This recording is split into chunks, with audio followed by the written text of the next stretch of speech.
We have a variety of NHL news stories and rumors we're following up on here today. We're looking at trade talk around teams like Montreal, around the Edmonton Oilers, and the Anaheim Ducks. Lots of RFA updates today. Lots of talk around players like Raymond and Seider, and Harley, Mercer, Peyton Krebs in Buffalo, plus some other young players that are still looking for trades. Arthur Kallia, Philip Tomasino, Nick Robertson, and more. Plus, we have a few other PTO updates, including Mark Giordano, with a number of teams under consideration. A lot more coming up next.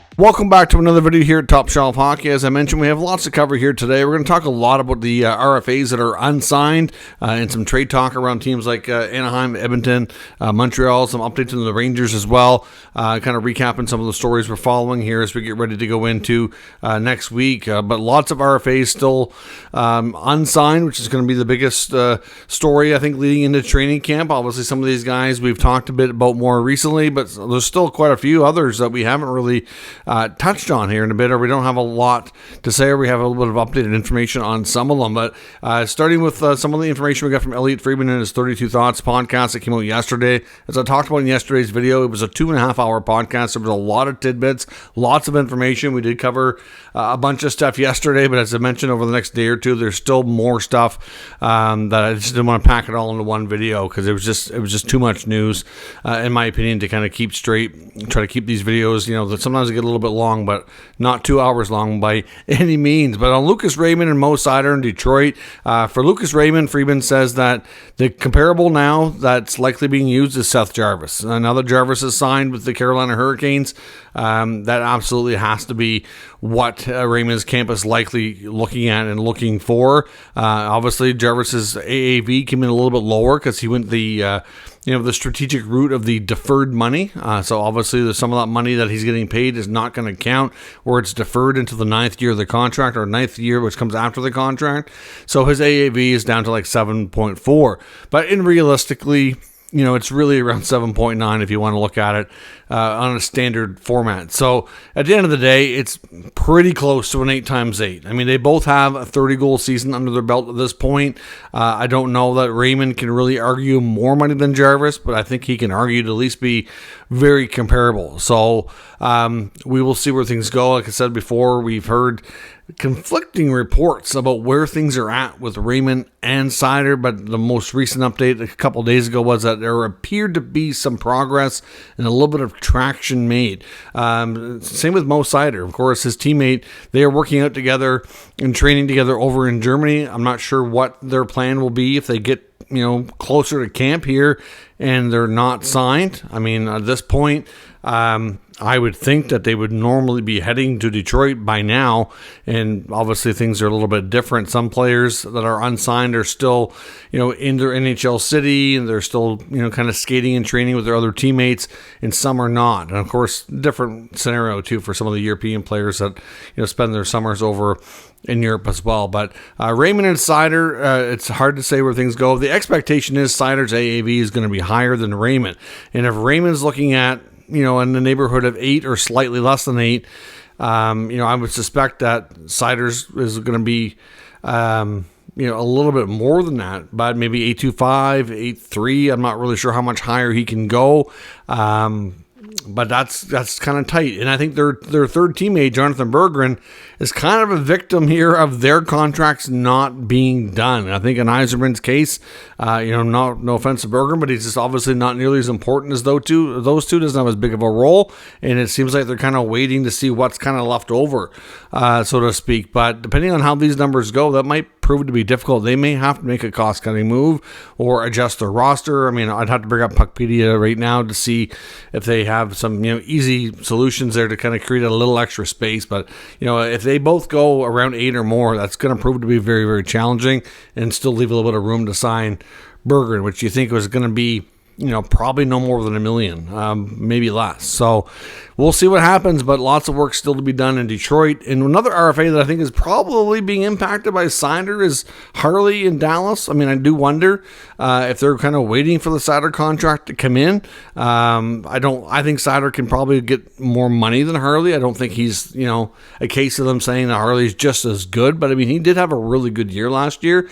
And I do think that there's sometimes you got to wait and see set the market. I mean, even though it's maybe not the exact same kind of money, but I mean, there is belief on Harley's case that if they do go long term, which I'm not sure they can do right now, that it would probably be somewhere around that $7 million range. Like I said before, I've said it numerous times. For me, when it comes to contract projections, I rely on AFP Analytics, and because their info and their data is pretty bang on.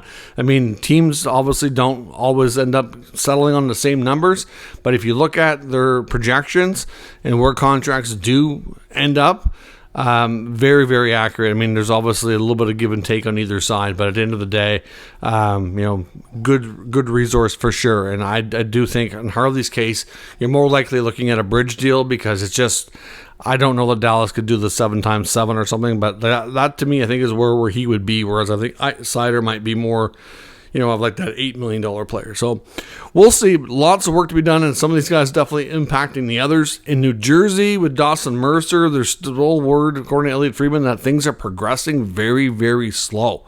There still seems to be a pretty decent gap. I mean, I know when the Devils have been involved in a lot of trades in the past year, trying to improve that team, especially if you could take a look at how the whole goaltending is evolved there in New Jersey. There was a long stretch of rumors before the activity actually happened to acquire Markstrom and then acquire Allen.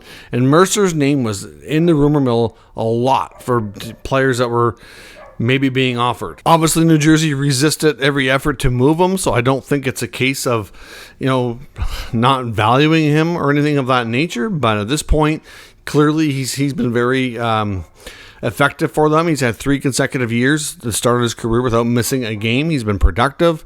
So again, with Mercer, we don't necessarily have any, information to suggest a trade is likely, but it still seems like a big gap is present there. We'll see. Hard to say if he's signed before camp or not.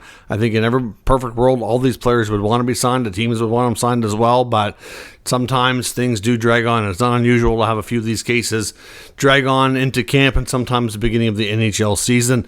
Peyton Krebs is another one in Buffalo. There doesn't seem to be a whole lot of progress made there. There is some belief he could end up signing somewhere around what his qualifying offer would have been.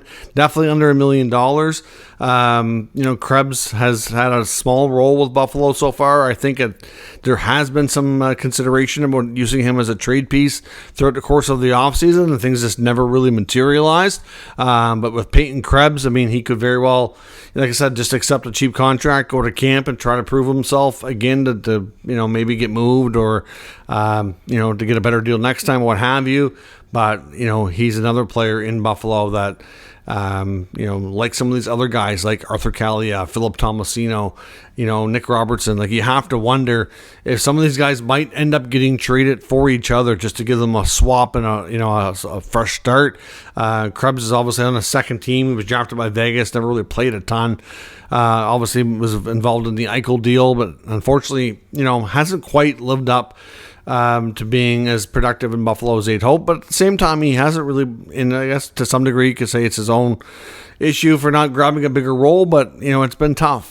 He's been primarily used more in a bottom 6 role, and when he has had opportunities, just hasn't been able to seize it. So I wouldn't be shocked to see him moved or signed cheap, but at this point, I think we're kind of waiting for someone to blink on that side. But his name has been out there in the rumor mill too. There's not there's been numerous times throughout the summer that when Buffalo has been in the rumor mill for looking to acquire different players, that he's been a name that's been mentioned. Same goes for Kaliyev and Tomasino. Now with Kaliyev, we know that he wanted to move. Nick Robertson wants to move.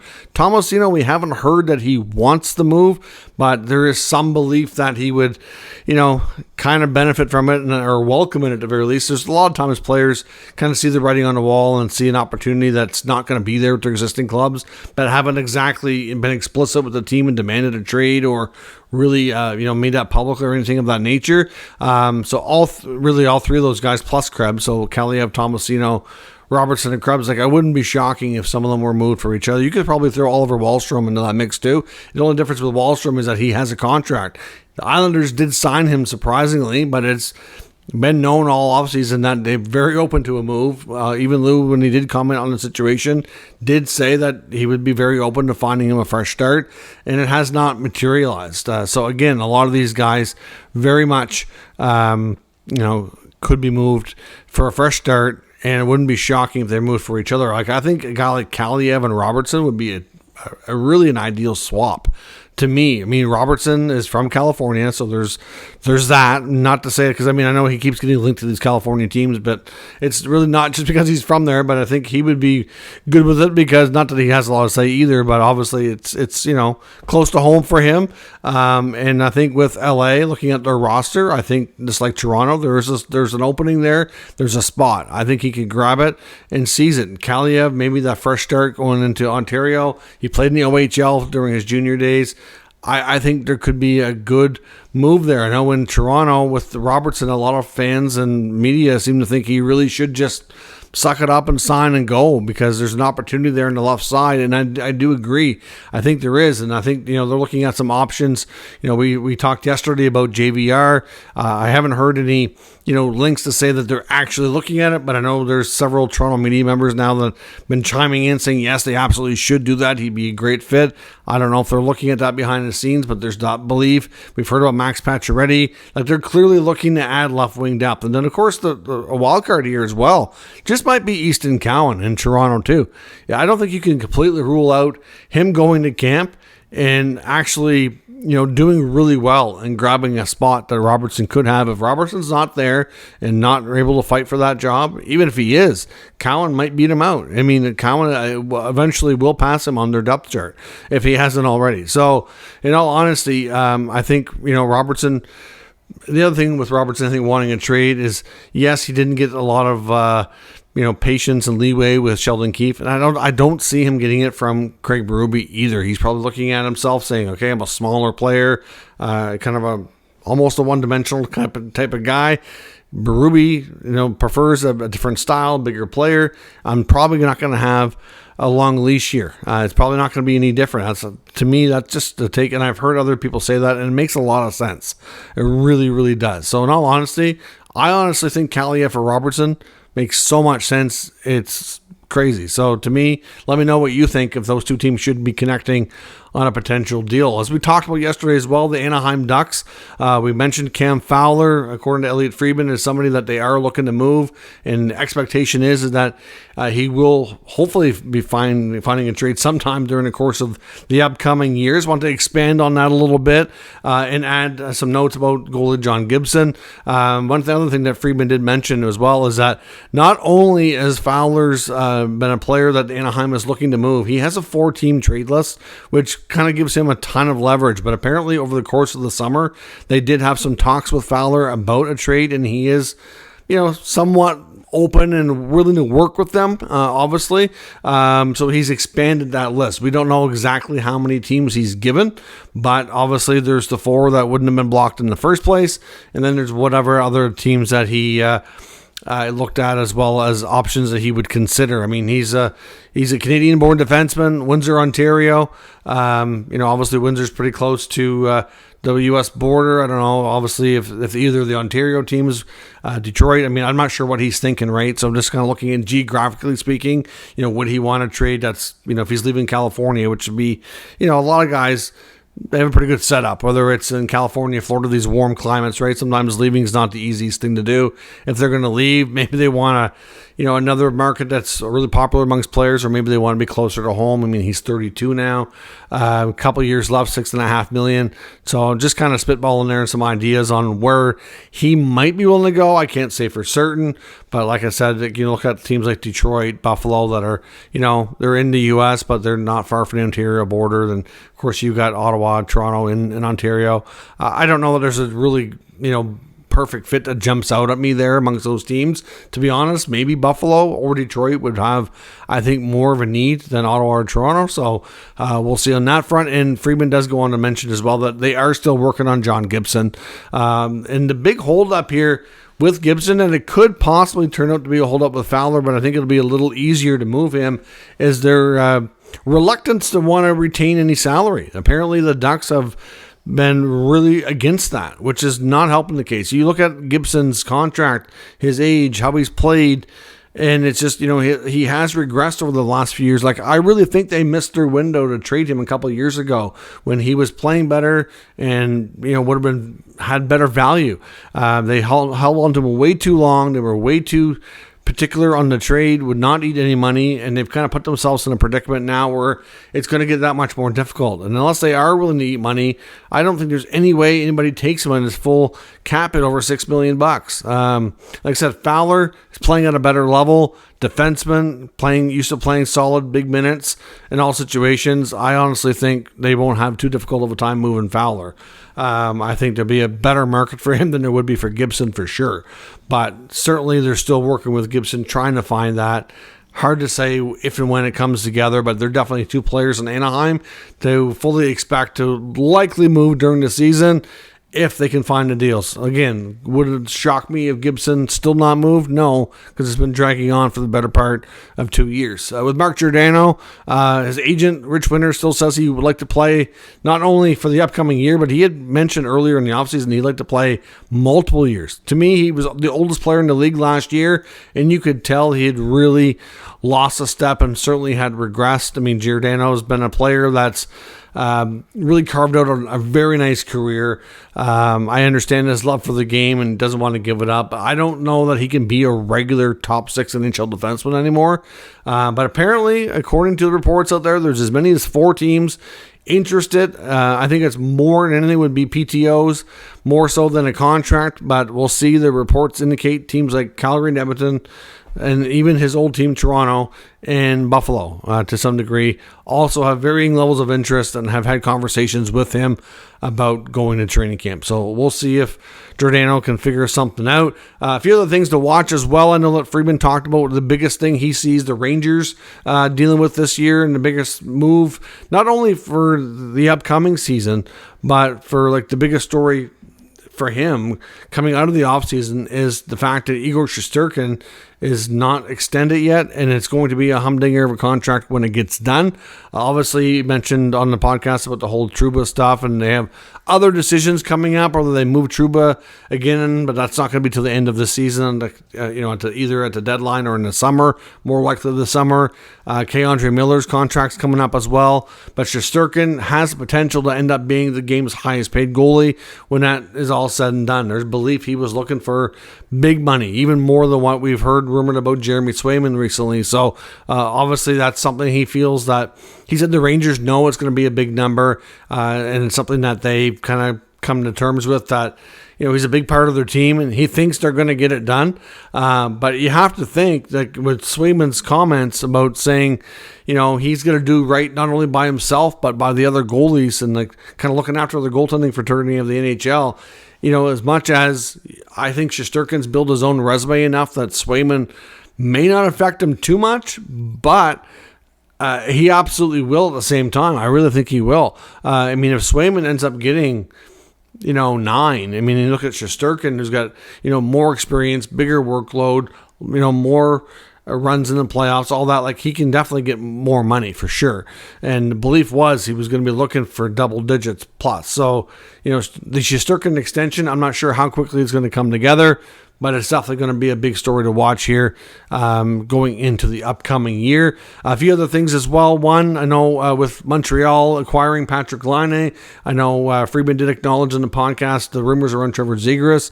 Again, said he didn't see that being a top priority for them now based on the other moves that they've made. But, it is very much likely still, because we've had numerous reports from other sources as well saying the Habs would still very, very much like to move at least one, if not multiple, veterans off that team. So as we get into training camp, I wouldn't be shocked if, it could even end up being a waiver move. We saw it last year with Armia, but guys like, the top 4 are Armia, Dvorak, Anderson, Gallagher. We talked about the possibility of maybe even one of them ending up in Columbus, as unfortunately after everything that's happened and the loss of Johnny Gaudreau, the Jackets find themselves obviously with a big hole in their lineup. For one, they're under the salary cap floor. The Jackets are not going to be rushing to make any moves. Of course, the service for Gaudreau is coming up on Monday. It's definitely going to be, a bit after that before we really see anything. So it's not like this is going to be a rush move, but I wouldn't be shocked later into camp if maybe a team like Montreal does connect with Columbus and send one of their vets there, because they really could benefit from shedding a contract so that they don't have to be into LTIR mode. So again, that hasn't happened yet. I don't expect it to really the next week or week to 10 days. I'd be surprised if we see trades. There's going to be some speculation, of course, brewing for, during camp in the beginning of the year, the stuff we might see. But so look for that to be another story to watch. But again, nothing real quick. And the other thing, just a reminder, wasn't that long ago, Frank Saravalli gave us a pretty good report saying that he expects the possibility that the Edmonton Oilers could make a significant trade before training camp, that they were exploring some options and would really shake things up, is what he said. Now, the belief was based on, he didn't come out, it wasn't too explicit, but it essentially made it sound like it would be for a top 4 defenseman. We've heard lots of speculation around the Oilers about other defensemen that could go on a PTO. We've heard a lot about Tony DeAngelo. Well, that's been kind of quiet again. Then we've heard Kevin Shattenkirk's name was brought up by Friedman on the podcast yesterday. There was some talk about Tyson Barrie. Of course, he's now going to Calgary, so he's off the market. So, they have options, but, I don't know what the trade would be. Kind of left us speculating, if you will, but certainly look for the Oilers to maybe, if Saravalli's on to something here, to maybe surprise us with another big deal and shake up that blue line a little bit further. They definitely have an opening there. I think they firmly acknowledge that they would like to add another defenseman. It's just a matter of how they go about doing it. So like I said, there's certainly some interesting names out there on the market that could be players that they go after. So we'll have to wait and see where things go. So that is all your news and rumor updates here for today. Let me know your thoughts on everything in the comments. We'll discuss further. If you're new to the channel, of course, make sure you subscribe and stick around. We'll keep you up to date with all the news, rumors, analysis of all 32 NHL teams. Thanks for watching. I'll catch you next time.